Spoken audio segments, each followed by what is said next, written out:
रामायण इस पुस्तक का आज के दिन हम स्वाध्याय करते हैं और इस पुस्तक के हम 54वें सर्ग को पढ़ चुके हैं, जिसमें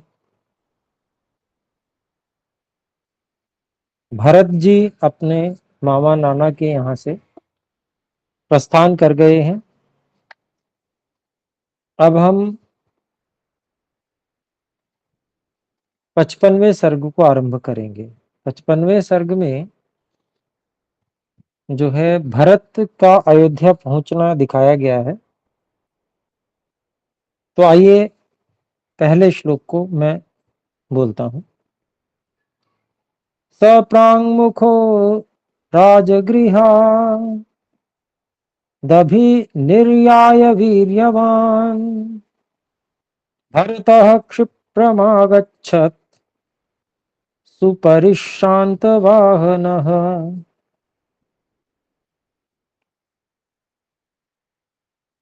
तो यहाँ पहुंचना दिखा रहे हैं। भरत जी अयोध्या पहुंच गए हैं। पहुंचने पर मतलब अयोध्या में प्रवेश कर रहे हैं।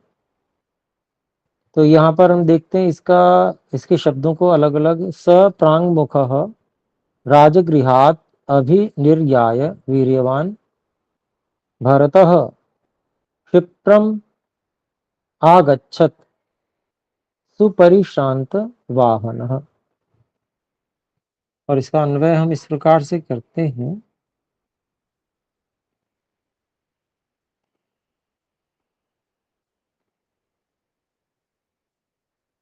सह वीर्यवान् भरतः राजगृहात् अभिनिर्याय राजगृहात् प्रांगमुखो अभिनिर्याय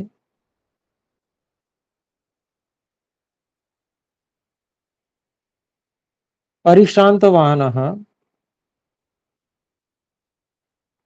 क्षिप्रम् आगच्छत्। तो वह जो बहुत ही पराक्रमी वीर्यवान ऐसे राजकुमार भरत थे, उन्होंने राजगृह जो उनकी ननिहाल थी वहां से अयोध्या की ओर चलकर अयोध्या पहुंचकर अभिनिर्याय अच्छा राजगृह से पूर्व दिशा की ओर राजगृह से निकलकर और जो उनका वाहन था, रथ था, उसमें जो घोड़े लगे हुए थे वो सब बहुत अधिक थक गए थे। ऐसा जिसके वाहन थक गए हों, परिश्रांत वाहन हो, ऐसे जो भरत जी थे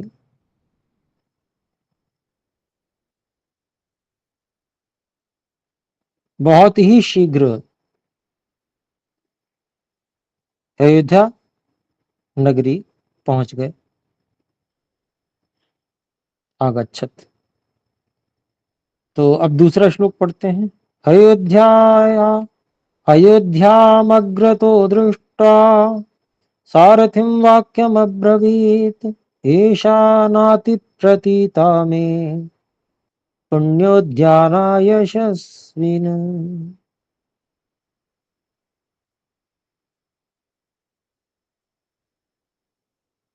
तो यहाँ पर भरत जी कह रहे हैं अपने सारथी से, इसके शब्दों को अलग अलग करें। अयोध्याम अग्रतः दृष्ट्वा सारथिम वाक्यम अब्रवीत एषा न अति प्रतीता में पुण्य उद्याना यशस्विन यशस्विना। तो इसका अन्वय इस तरह से करते हैं। अग्रतः अयोध्याम दृष्ट्वा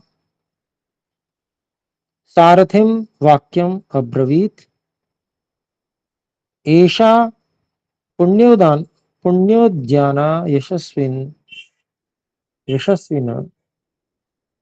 में न अति प्रतीता।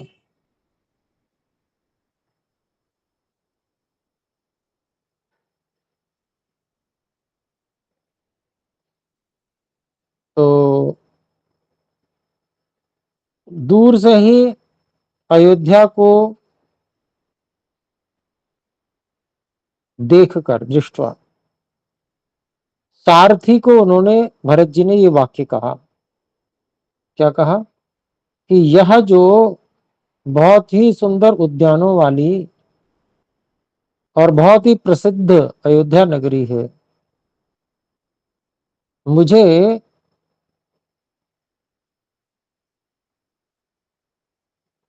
ये वो प्रतीत ही नहीं हो रही है। अर्थात ये अयोध्या नगरी मुझे प्रतीत नहीं हो रही है, ये उनका कहना था।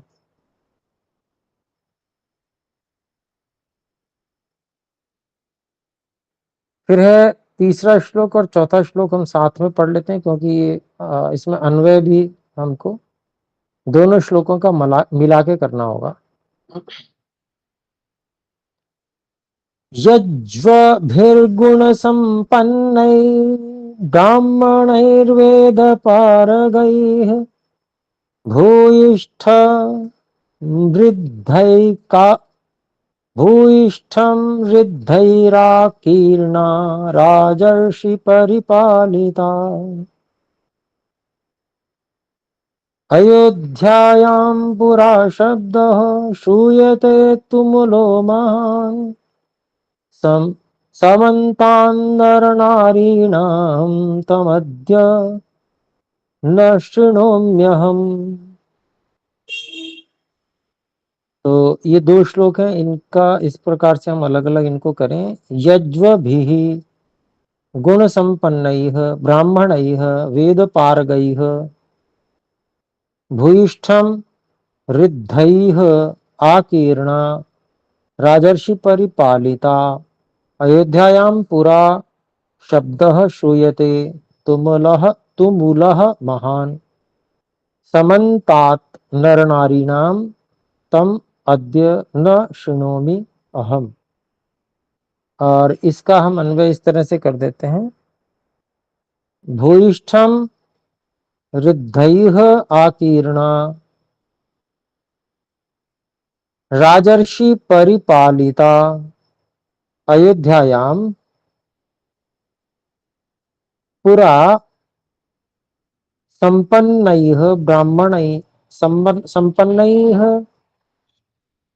यज्वभिः गुण संपन्नैः यज्वभिः गुण संपन्न, गुण को भी पहले लेंगे, गुण संपन्नैः यज्वभिः वेद पारगैः ब्राह्मणैः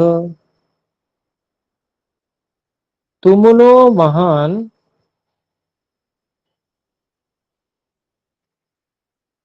शब्दः श्रूयते। स्म स्म लगा लेंगे।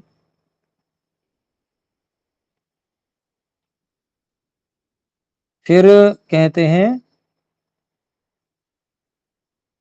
समन्तात् नर नारीणाम शब्दः श्रूयते स्म।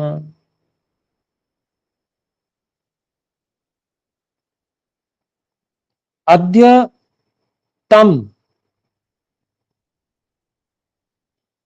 अहम न शृणोमि। तो शब्द श्रूयते को दो बार हमने अन्वय में लगाया है, जिससे कि बात पूरी हो जाए। तो अभिप्राय देखते हैं। भूयिष्ठम ऋद्धैः आकीर्ण आकीर्णा, बहुत ही सारे समृद्धशाली, बहुत ही विशेष, अत्यंत समृद्धशाली लोगों से भरी हुई, घिरी हुई। ऐसे ही राजर्षियों के द्वारा पालन की गई जो अयोध्यापुरी है, उसमें पूरा पूर्व काल में तो संपन्न है यज्वभिः, गुण संपन्न है यज्वभिः, अर्थात गुणों से जो संपन्न है, सर्वगुण, बहुत अच्छे अच्छे गुणों से जो संपन्न ऐसे यज्ञ करने वाले यज्ञकर्ताओं के द्वारा। और वेद पारंगई है, ब्राह्मण ही है। वेदों में जो पारंगत हैं, पूरी वेदों की विद्या जिनको प्राप्त है, ऐसे ब्राह्मणों के द्वारा। तुमुलो महान, अर्थात बहुत ही ऊंचे स्वर में बहुत ही बड़ा शब्द, वेद पाठ इत्यादि का जो शब्द है, श्रूयते, सुना जाता था। पहले ऐसा शब्द होता रहता था अयोध्या नगरी में, वेद पाठ का इत्यादि। तो जो वेद में पारंगत थे, वे वेद पाठ करते थे, बहुत ऊंचे स्वर में वेद गूंजता रहता था अयोध्या नगरी में। फिर कहते हैं, समन्ता, चारों ओर से नर नारी नाम, मनुष्यों का और स्त्रियों का, पुरुषों का और स्त्रियों का शब्द श्रूयते, अर्थात उनका कोलाहल भी सुनाई देता था, नर और नारियों का।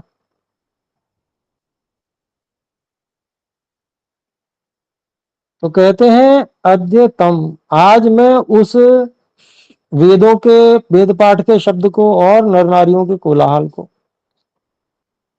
मैं सुन नहीं रहा हूं, इसलिए मुझे नहीं लग रही अयोध्या। ये अयोध्या नहीं लग रही मुझे, ये पिछले श्लोक में कह चुके हैं वो।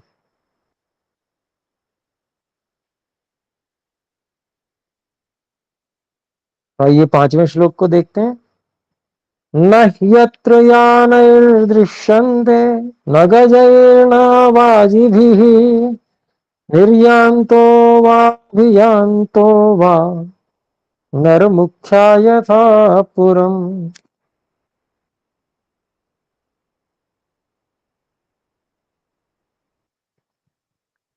तो यहां पर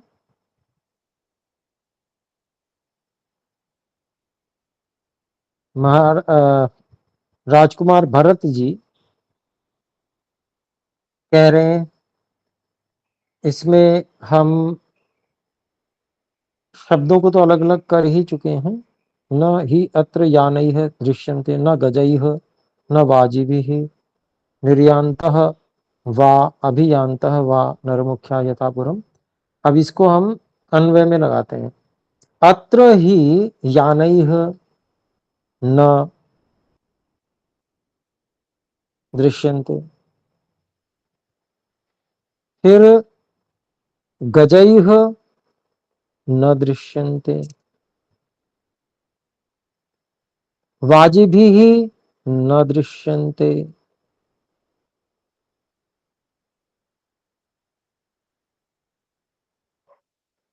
यथापुरम निर्यांतो वा अभियांतो वा न दृश्यन्ते,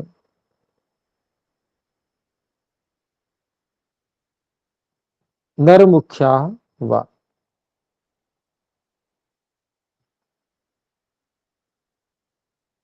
तो हम नरमुख्या को आरंभ में भी ले सकते हैं। अत्र ही नरमुख्याः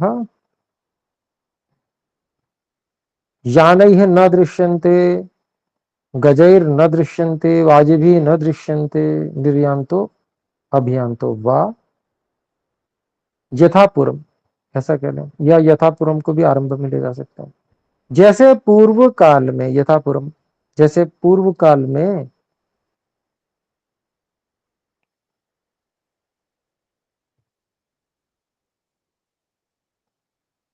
जो नर मुख्य, अर्थात विशेष मनुष्य जो थे, वो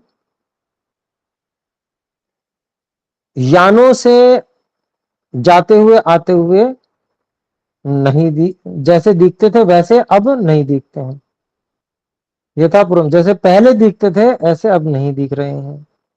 जैसे पहले बहुत सारे जो लोग थे, वो हाथी से जाते हुए दिखते थे, वो भी नहीं दिख रहे हैं। घोड़ों से जाते हुए जो लोग दिखते थे, आते और जाते हुए, वो भी नहीं दिख रहे हैं। तो ये भी कारण है कि ये अयोध्या जैसी लग नहीं रही है।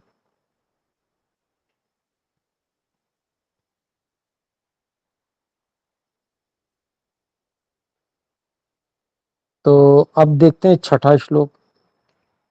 अनिष्टानि च पापानि पश्यामि विविधानि च निमित्तानि निमित्तान्यमनोज्ञानि तेन सीदति मे मनः। तो शब्द लगभग लगभग अलग हैं। निमित्तानि, अमनोज्ञानी, यहाँ पर केवल संधि है, बाकी सभी अलग अलग हैं। इसका हम अन्वय इस तरह से करते हैं, अनिष्टानि च पापानि,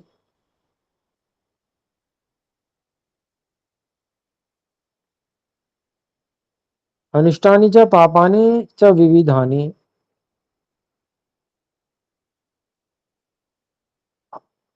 मनो अमनोज्ञानी निमित्तानि, अमनोज्ञानी निमित्तानि पश्यामि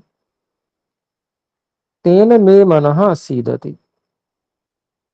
तो भरत जी कह रहे हैं जो अनिष्ट, जो इच्छित नहीं है, जो नहीं होने चाहिए, ऐसे पाप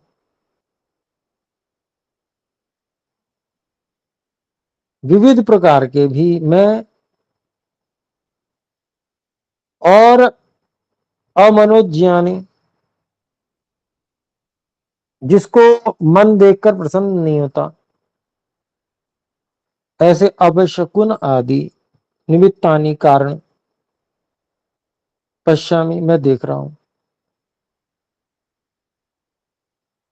इसलिए मेरा मन बैठा जा रहा है।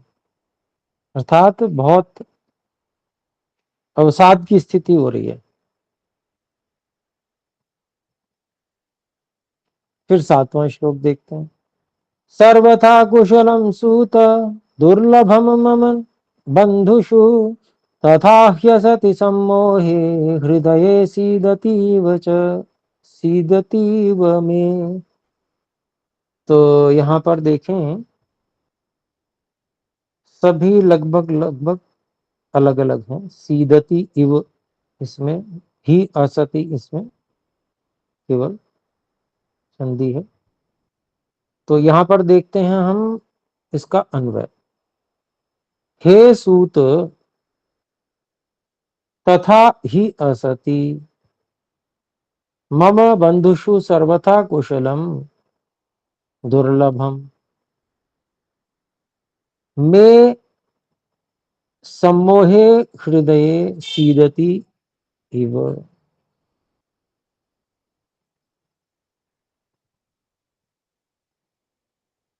तो कह रहे हैं कि भाई हे सारथी जी, कि ऐसा होने पर, ये जो लक्षण दिख रहे हैं, अपशकुन दिख रहे हैं, ऐसा होने पर मेरे भाई बहन, भाई बंधुओं का पूरी तरह से कुशल होना ये दुर्लभ ही लग रहा है, बहुत कठिन लग रहा है। और इस कारण से मेरा मन सम्मोहित हो रहा है और बैठा चला जा रहा है, घबराहट हो रही है। आठवें श्लोक को देखते हैं। किमहं त्वरयानीतः कारणेन विना नघ अशुभाशंकी हृदयं शीलं च पततीव मे। तो यहाँ कहते हैं किम अहम त्वरयानि इतः कारणेन विना अनघ अशुभ आशंकी हृदयं शीलं च पतति इव मे। अन्वय इस प्रकार से करेंगे। हे अनघ, इतः विना कारणेन किम अहम त्वरयानि, मे हृदय अशुभ आशंकी शीलम च पतति एव।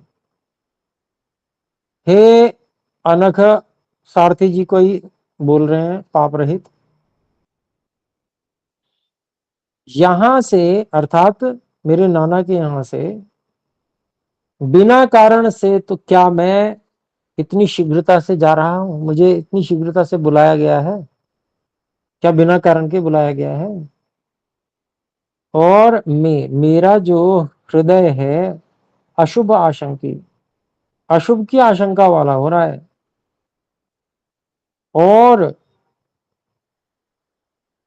शीलम च पतति, और मेरा धैर्य टूटता जा रहा है।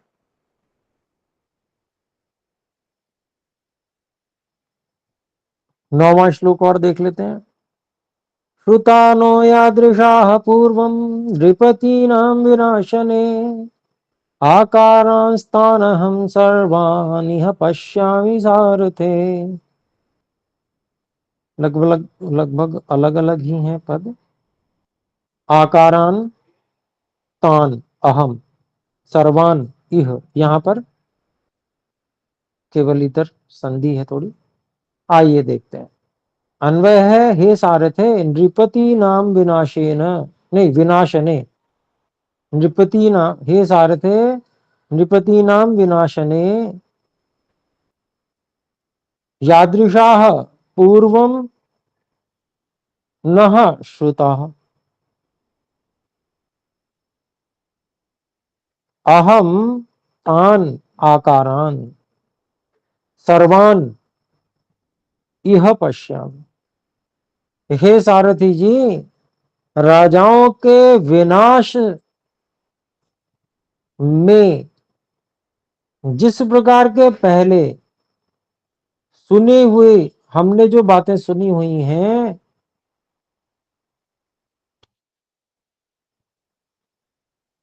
अहम तान आकारण, मैं उन सभी लक्षणों को,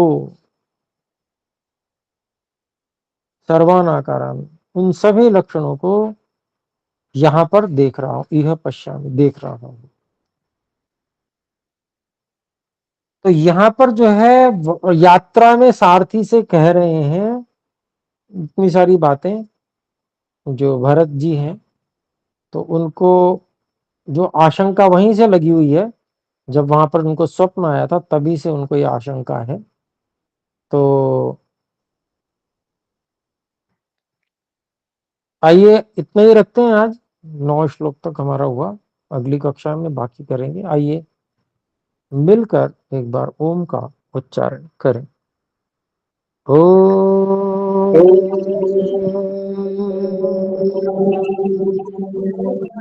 सर्वेभ्यो सभी को सादर नमस्ते। सबको सादर नमस्ते। धन्यवाद।